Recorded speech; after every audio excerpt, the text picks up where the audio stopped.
नहमदुहु व नसल्ली अला रसूलिल करीम। अऊज़ु बिल्लाहि मिनश शैतानिर रजीम। बिस्मिल्लाहिर रहमानिर रहीम। इज़ा जाअ नस्रुल्लाहि वल फ़त्ह व रअयतन नास यदखुलूना फ़ी दीनिल्लाहि अफ़वाजा फ़सब्बिह बिहम्दि रब्बिका वस्तग़फिर इन्नहु कान तव्वाबा। सदक़ल्लाहुल अज़ीम। हर किस्म की हम्दो सना अल्लाह ताला की ज़ात के लिए जो सारे जहानों का खालिक और मालिक है। लाखों करोड़ों दुरूद व सलाम रसूलुल्लाह सल्लल्लाहु अलैहि वसल्लम की ज़ात पे जो सारे नबियों के इमाम और सारी कायनात के सरदार हैं। इससे पहले हम हज़रत बिलाल रज़ियल्लाहु ताला अन्हु पर एक प्रोग्राम कर चुके हैं, तो अभी आपके सामने उनकी शख्सियत, उनकी शान और मनाक़िब पर दूसरा प्रोग्राम पेश खिदमत है। जब मक्के वालों ने हज़रत बिलाल रज़ियल्लाहु ताला अन्हु पर अपनी सख्तियों की, तकलीफ़ों की इंतहा कर दी, तो उस वक़्त अचानक एक दिन जब हज़रत बिलाल रज़ियल्लाहु ताला अन्हु पर तशद्दुद किया जा रहा था, करीब से हज़रत अबू बकर सिद्दीक़ रज़ियल्लाहु ताला अन्हु गुज़रे। उन्होंने देखा कि बिलाल रज़ियल्लाहु ताला अन्हु बड़ी मुश्किल में हैं, तो उन्होंने बिलाल के आका उमैया बिन खलफ़ से कहा कि ए उमैया, मैं तुमसे बिलाल को ख़रीदना चाहता हूँ, तो बताओ क्या मांगते हो। तो उमैया बिन खलफ़ ने जो कीमत बनती थी उससे कहीं ज़्यादा मांग ली। तो हज़रत अबू बकर सिद्दीक़ रज़ियल्लाहु ताला अन्हु ने बग़ैर सोचे समझे, बग़ैर तामुल के वो फ़ौरी तौर पर अदा कर दी। तो हज़रत बिलाल रज़ियल्लाहु ताला अन्हु को ख़रीद लिया और वहीं उसी जगह पर ख़रीद कर उनको आज़ाद कर दिया।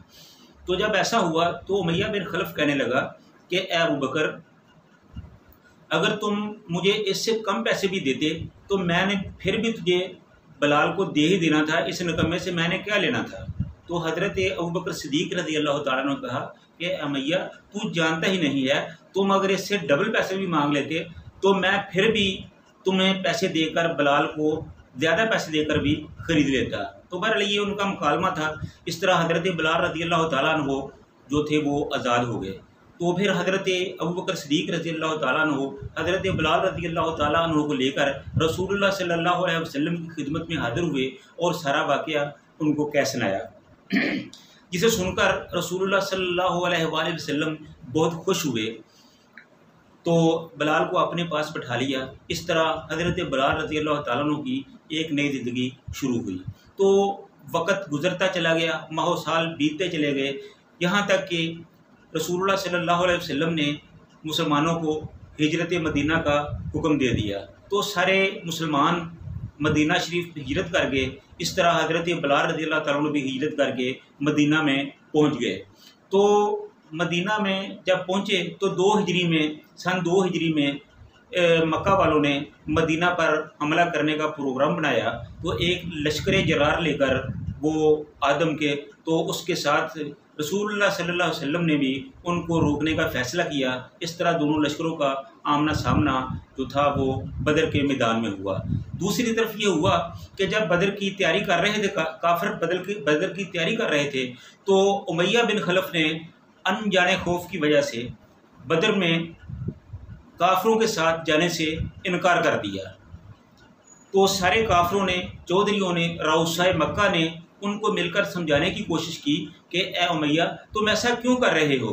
तो उन्होंने कहा कि बस मैं नहीं जाऊंगा। तो इस तरह उनका एक दोस्त था अक़बा बिन मुईत, वो आए और अपने साथ कोई औरतों के मेकअप का और चूड़ियों वगैरह का सामान लेके आए और वो आके उमैया बिन खलफ़ को दे दिया कि ए उमैया, तुम चूँकि अब हमारे काबिल नहीं रहे, ये मैं तुम्हारे लिए औरतों का थोड़ा सा सामान लेके आया हूँ, ये तुम इसको पहनो और औरतों में बैठो, क्योंकि तुम मर्दों के काबिल नहीं हो। वो उसके दोस्त थे। तो उमैया को ये बात बहुत बुरी लगी, तो उसने गैरत में आकर कहा कि चलो ठीक है, मैं तुम्हारे साथ जाने के लिए तैयार हूँ। इस तरह वो उनके साथ जाने के लिए तैयार हो गया। तो जब बदर के मैदान में दोनों लश्करों का आमना सामना हुआ, लड़ाई शुरू हुई, तो उमैया बिन खलफ़ भी एक पूरा शहसवार था। तो हज़रत बिलाल रज़ियल्लाहु ताला अन्हु भी अपनी तलवार के जौहर दिखा रहे थे। तो इस तरह इन दोनों का जो साबिका गुलाम और आका थे उनका मैदान बदर में आमना सामना हो गया। तो हज़रत बिलाल रज़ी अल्लाह ताला अन्हु ने उमैया बिन खलफ को ललकारा कि आज हमारे दरमियान बिलाल अपना हमारे दरमियान कोई गुलाम और आका का नहीं रिश्ता नहीं है, बल्कि तुम काफिर हो, मैं मुसलमान हूँ, हम बराबर के हैं, और ज़रा अपना हाथ दिखाते हैं। उन दोनों के दरमियान मुकाबला हुआ तो हज़रत बिलाल रज़ी अल्लाह ताला अन्हु ने एक ऐसा हाथ मारा कि उमैया बिन खलफ की गर्दन उतार कर दूर फेंक दी। तो इस तरह वो उमैया बिन खलफ जो हज़रत बिलाल रज़ी अल्लाह ताला अन्हु पर सारी ज़िंदगी तशद्दुद करता रहा, सज़ाएँ देता रहा, तकलीफ़ें देता रहा, अज़ियतें देता रहा था, तो वो हज़रत बिलाल रज़ी अल्लाह ताला अन्हु के हाथों ही अपने अंजाम को पहुँचा। और अल्लाह ताला की ज़ात जो वो बहुत बड़ी बेपरवाह और बेनियाज़ है। तो ये वही उमैया था जो हज़रत बिलाल रज़ी अल्लाह ताला अन्हु को तंग करता था। आज वही उमैया जो सारी दुनिया के सामने, जिसको अल्लाह ताला ने हज़रत बिलाल रज़ी अल्लाह ताला अन्हु के हाथों ज़लीलो ख़ार करके रख दिया था। तो ये था उमैया का अंजाम जो हज़रत बिलाल रज़ी अल्लाह ताला अन्हु के हाथों हुआ। इस तरह जब जंग बदर के बाद जो हालात कुछ नॉर्मल हुए तो रसूलुल्लाह सल्लल्लाहु अलैहि वसल्लम ने, चूँकि मस्जिद नबवी की तमीर के बाद वहाँ 5 वक्त की नमाज़ शुरू की हुई थी। तो नमाज जब मुसलमान ज़्यादा हो गए तो अज़ान का मसला हुआ, तो कोई ऐसा तरीका चाहिए था जिससे सारे लोग इकट्ठे होते, नमाज का पता चल जाता और वो वक्त पर सब मस्जिद में आ जाते।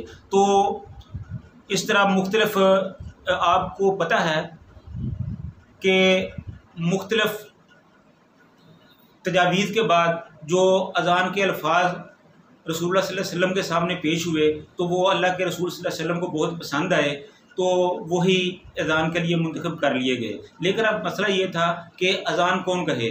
तो हज़रत रसूलुल्लाह सल्लल्लाहु अलैहि वसल्लम की निगाह इंतखाब हज़रत बिलाल रज़ी अल्लाह ताला अन्हु पर पड़ी और हुक्म दिया कि ए बिलाल, आज के बाद तुम हमारे मुअज्जिन हो, लिहाजा 5 वक्त ये अज़ान जो है ये आप ही कहा करेंगे। तो इस तरह हज़रत बिलाल रज़ी अल्लाह ताला अन्हु रसूलुल्लाह सल्लल्लाहु अलैहि वसल्लम के मुअज्जिन बन गए और वो 5 वक्त नमाज से पहले अज़ान देते और उनकी अज़ान पर सारे मुसलमान आके वो अज़ान सुनते और नमाज अदा करते। इस तरह माह साल के आने जाने से ये वक्त गुज़रता रहा। तो रसूलुल्लाह सल्लल्लाहु अलैहि वसल्लम का दौर मुबारक ख़त्म हुआ। उनके बाद हज़रत अबू बकर सिद्दीक़, हज़रत उमर रज़ी अल्लाह ताला अन्हु का दौर आ गया। तो हज़रत अबू बकर सिद्दीक़ रज़ी अल्लाह अन्हु के दौर में हज़रत बिलाल रज़ी अल्लाह ताला अन्हु जब अज़ान देने लगे तो हज़रत बिलाल रज़ी अल्लाह ताला अन्हु की ये आदत थी कि जब वो अशहदु अन्ना मुहम्मदुर रसूलुल्लाह कहा करते थे तो वो एक नज़र रसूलुल्लाह सल्लल्लाहु अलैहि वसल्लम के चेहरे पर डाल लिया करते थे।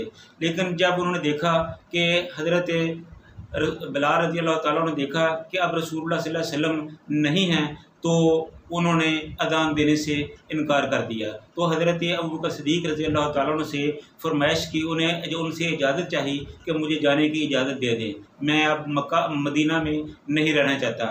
तो हज़रत अबू बकर सिद्दीक़ रज़ी अल्लाह ताला अन्हु ने उनको इजाज़त देने से इनकार कर दिया। वो इसरार करने जा रहे की इजाज़त मांगने पर इसरार करते रहे, ये इनकार पर इसरार करते रहे।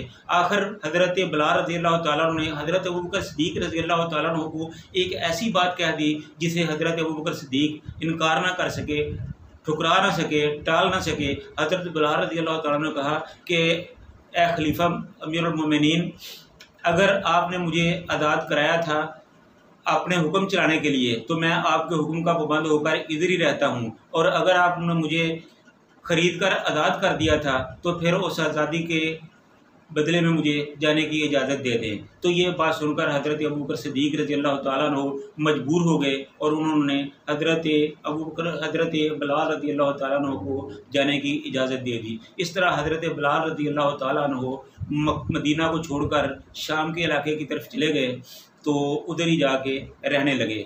इस तरह हज़रत बिलाल रज़ी अल्लाह तआला अन्हु ने मदीना को छोड़ दिया, क्योंकि रसूलुल्लाह सल्लल्लाहु अलैहि वसल्लम के बाद हज़रत बिलाल फरमाते हैं कि मेरा मदीना में दिल नहीं लग रहा था। जब मैं रसूलुल्लाह सल्लल्लाहु अलैहि वसल्लम को मिस करता था तो मेरे जज्बात काबू में नहीं रहते थे। इस तरह बहुत अरसा तक हज़रत बिलाल रज़ी अल्लाह तआला अन्हु उधर ही रहे।